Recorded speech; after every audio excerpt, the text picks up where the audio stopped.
नमस्कार। इस वीडियो में हम सामान्य हिंदी कक्षा 12 का प्रश्न पत्र जो कि प्री बोर्ड सेकंड का है इसको हल करेंगे। इसके बहुविकल्पीय प्रश्नों को देखेंगे। खंड का पहला प्रश्न इस प्रकार है, बाला बोधिनी पत्रिका के संपादक हैं। बाला बोधिनी पत्रिका के संपादक हैं भारतेंदु हरिश्चंद्र। ये सही जवाब है। अगला प्रश्न है, गद्य विधा की दृष्टि से आत्मकथा है। क्या आत्मकथा है? तो इसका सही जवाब है नीड़ का निर्माण फिर। यह हरवंश राय बच्चन की आत्मकथा है। अगला प्रश्न इस प्रकार से है, नागरी प्रचारिणी सभा की स्थापना की थी। किसने की थी? तो इसका जवाब है श्याम सुंदर दास। अगला प्रश्न, जिंदगी और जौक के लेखक हैं। तो जिंदगी और जौक जो कहानी है वह अमरकांत द्वारा लिखी गई है। अगला प्रश्न है इस प्रकार, प्रेमचंद की अध्यक्षता में प्रगतिशील लेखक संघ का अधिवेशन हुआ। कब हुआ? तो इसका सही जवाब है 1936, 1936। अगला प्रश्न, संधिनी गीत संग्रह है। किसका है? तो इसका सही जवाब है महादेवी वर्मा।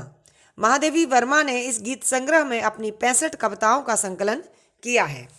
अगला प्रश्न इस प्रकार है, रीतिकाल को श्रृंगार काल नाम दिया। तो इसका सही जवाब है आचार्य रामचंद्र शुक्ल। कई बच्चे कंफ्यूज हो सकते हैं, यहाँ लिखा हुआ है विश्व प्रसाद और रीतिकाल को ही श्रृंगार काल कहा था विश्वनाथ प्रसाद मिश्र ने। तो ये विश्वनाथ प्रसाद मिश्र सही जवाब था अगर होता तो, लेकिन यहाँ विश्व प्रसाद लिखा है इसलिए ये उत्तर गलत हो गया और सही जवाब हो गया आचार्य रामचंद्र शुक्ल। अगला प्रश्न, दोहा कोश के रचनाकार हैं।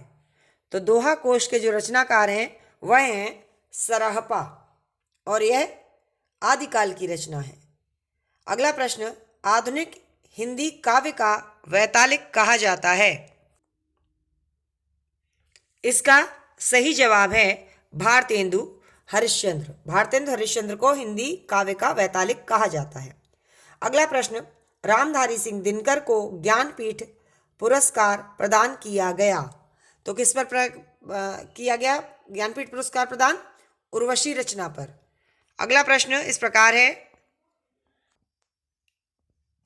इस वर्ष पहली बार कक्षा 12 में गद्यांश और पद्यांश अपठित जो है और उनसे बनने वाले प्रश्न इस प्रश्न पत्र में शामिल किए गए हैं। लिखा हुआ है, अपठित अवतरणों में से किसी एक को पढ़कर अधोलिखित प्रश्नों के उत्तर लिखिए। उसके लिए हमें पहले गद्यांश ध्यानपूर्वक पढ़ना पड़ेगा। लिखा हुआ है, हमारी हिंदी सजीव भाषा है, इस कारण इसने अरबी फारसी आदि के संपर्क में आकर इनके तो शब्द संग्रह किए ही हैं, अब अंग्रेजी के भी शब्द ग्रहण करती जा रही है। इसे दोष नहीं गुण ही समझना चाहिए, क्योंकि अपनी इस ग्रहण शक्ति से हिंदी अपनी वृद्धि कर रही है, ह्रास नहीं। ज्यों ज्यों इसका प्रचार बढ़ेगा त्यों त्यों इसमें नए शब्दों का आगमन होता जाएगा। क्या भाषा की विशुद्धता के किसी भी पक्षपाती में यह शक्ति है कि वह विभिन्न जातियों के पारंपरिक संबंध को न होने दे या भाषाओं की सम्मिश्रण क्रिया में रुकावट पैदा कर दे? यह कभी संभव नहीं। हमें तो केवल इस बात का ध्यान रखना चाहिए कि इस सम्मिश्रण के कारण हमारी भाषा अपने स्वरूप को तो नष्ट नहीं कर रही, कहीं अन्य भाषाओं के बेमेल शब्दों के मिश्रण से अपना रूप तो विकृत नहीं कर रही। ये पूरा गद्यांश जो कि मैंने अभी पढ़ा, पहला प्रश्न बनता है कि प्रस्तुत गद्यांश का उचित शीर्षक लिखिए। अब उचित शीर्षक लिखते समय हमें यह ध्यान देना होता है कि पूरे गद्यांश में किसकी बात की जा रही है और जो शीर्षक हो वो बहुत छोटा हो। तो इसका सही जो शीर्षक होगा वह होगा हिंदी भाषा। क्या होगा सही शीर्षक? हिंदी भाषा। अगला प्रश्न है कि सजीव भाषा से तात्पर्य है। ऑप्शन इस प्रकार से दिए गए हैं कि जिसने दूसरी भाषा के शब्दों को ग्रहण नहीं किया, जिस भाषा में शब्द ग्रहण करने की शक्ति न हो, भाषा में असहजता, और जिस भाषा ने अनेक भाषाओं के शब्दों को ग्रहण कर लिया हो। तो सही जवाब इसका यही हो जाएगा कि जिस भाषा ने अनेक भाषाओं के शब्दों को ग्रहण कर लिया हो वही सजीव भाषा कहलाती है। अगला प्रश्न इस प्रकार से है, हिंदी में नए शब्दों के आगमन से क्या होता है? विकृति आती है, अभिव्यक्ति में अस्पष्टता आती है, हिंदी सुगम, सहज और सर्वग्राह्य बनती है, या तीनों ही असत्य। तो हमारा इसमें तीसरा वाला जवाब सही हो जाएगा, क्योंकि हिंदी इससे क्या होती है, नए शब्द जब उसमें आते हैं तो हिंदी सुगम हो जाती है, सहज हो जाती है और सर्वग्राह्य, सबके द्वारा ग्रहण करने योग्य हो जाती है। अगला प्रश्न, हिंदी भाषा की किस विशेषता को दोष नहीं गुण माना है? तो इसमें किस भाषा को गुण नहीं दोष माना है? तो यहाँ लिखा हुआ अन्य भाषाओं के शब्दों को ग्रहण न करना, क्योंकि वो तो ग्रहण करती है, अरबी, फारसी व अंग्रेजी शब्दों को ग्रहण करना, या नए शब्दों का आगमन न होना, तो न की तो कोई बात ही नहीं है, और तीनों ही असत्य। तो इन सभी में से हमारा सही जवाब क्या होगा कि हिंदी भाषा के किस विशेषता को गुण नहीं दोष माना गया है, को दोष नहीं गुण माना। तो उनको दोष की जगह गुण क्या गुण माना गया है कि वह अरबी, फारसी, अंग्रेजी शब्दों को ग्रहण करती है, यही हिंदी भाषा का गुण है। अगला प्रश्न है, भाषा की विशुद्धता है। भाषा की विशुद्धता क्या है? तो इसका सही जवाब होगा मौलिकता, यानी कि जितनी मौलिकता होगी, जितना मूल हिंदी का होगा, वही उसकी विशुद्धता कहलाएगी। अब अगला जो प्रश्न है वह काव्य से संबंधित है।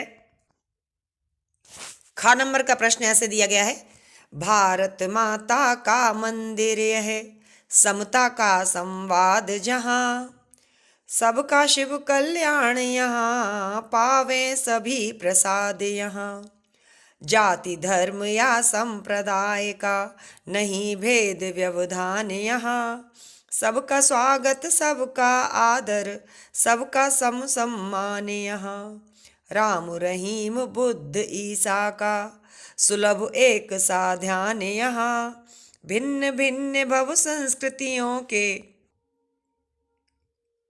गुण गौरव का ज्ञान यहाँ, नहीं चाहिए बुद्धि वैर की, भला प्रेम उन्माद यहाँ,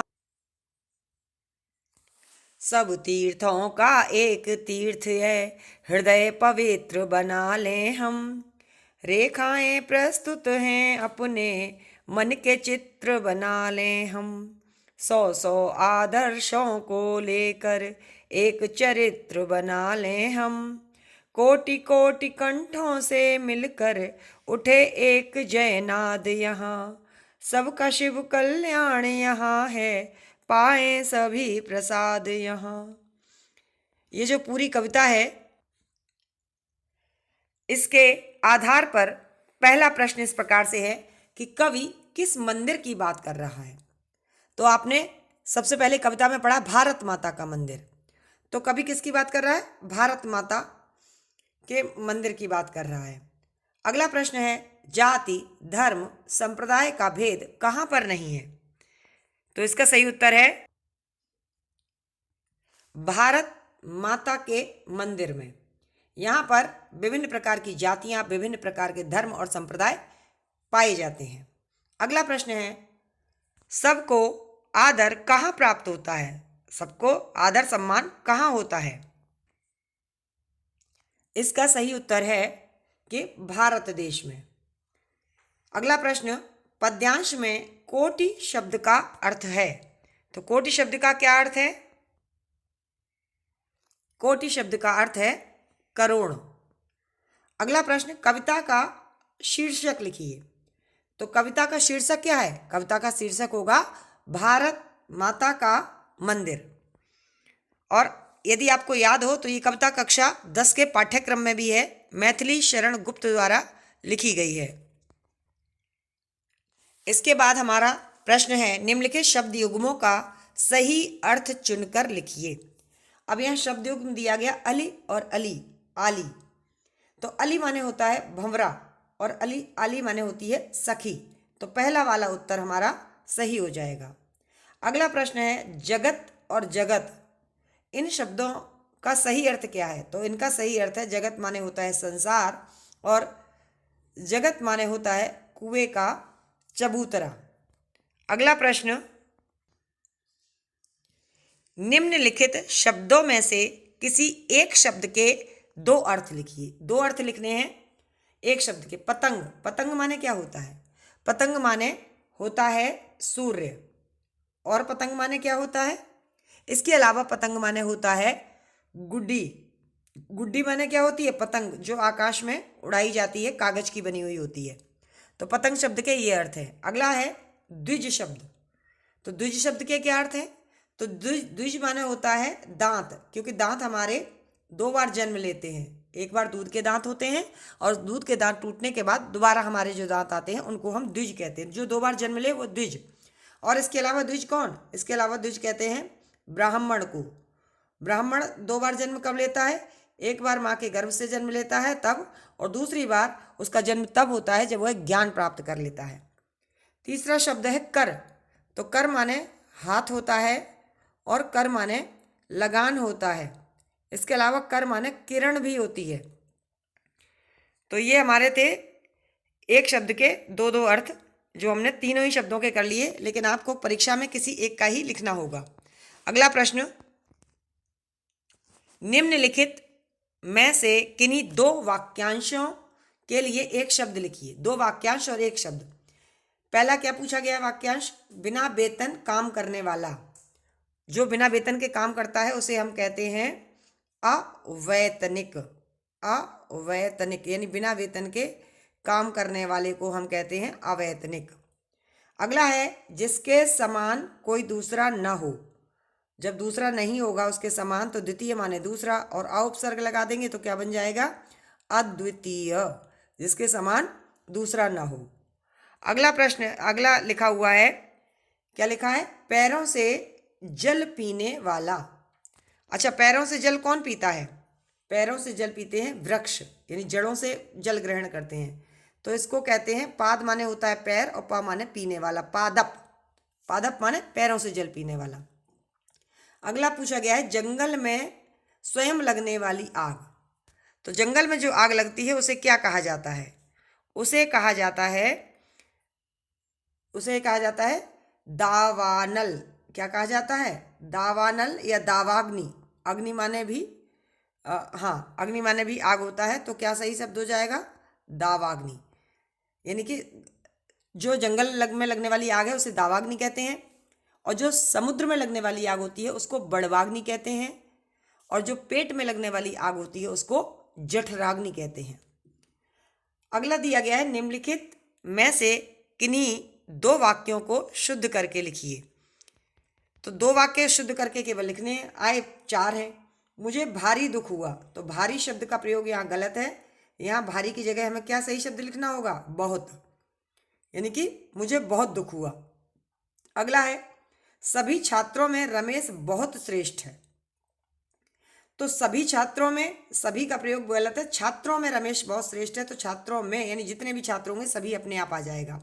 तो छात्रों में रमेश बहुत श्रेष्ठ है, ये हमारा शब्द सही बनेगा। यानी बहुतों में से किसी एक को चुनना, यानी कि छात्रों में रमेश श्रेष्ठ है। ये बहुत का भी प्रयोग यहाँ गलत है, बहुत भी हटा सकते हैं और इसको भी हटा सकते हैं। तो सही शब्द बन जाएगा, छात्रों में रमेश श्रेष्ठ है। श्रेष्ठ है तभी तो उसका चयन हुआ। अगर वो श्रेष्ठ नहीं होता तो फिर उसकी विशेषता यहाँ नहीं पता चलती। अगला कहा गया है, माता पिता सदैव पूजनीय होते हैं। यहाँ पर जो ये पूजनीय शब्द लिखा है यही गड़बड़ है। सही शब्द लिखा जाएगा, अनियर प्रत्यय जब लगती है तो बनता है शब्द पूजनीय।